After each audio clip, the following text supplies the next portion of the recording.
Бъдещето на ЦСКА София е на път да се трансформира с изграждането на модерен стадион, който трябва да бъде завършен в началото на 2025 година.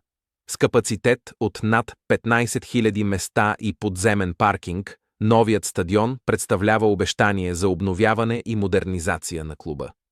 Зад тази амбициозна визия обаче остават съмнения и несигурност сред феновете.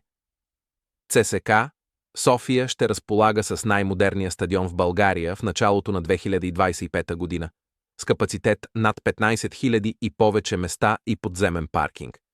Строителството, което започна, се оценява на между 80 и 90 милиона. Клубът също се надява да бъде домакин на мачовете на националния отбор. Обещанията на ЦСКА София обаче се съмняват от феновете, които отдавна са загубили доверие в думите на президента Гриша Ганчев. Въпреки постоянните изявления, клубът е изправен пред вътрешни и външни предизвикателства, а мнозина се съмняват, че бъдещето на ЦСКА София е нещо повече от илюзия. Клубът изглежда е заседнал в безкраен цикъл от празни обещания и вътрешни проблеми, докато съперниците му напредват. Абонирайте се за канала за постоянни новини от ЦСКА София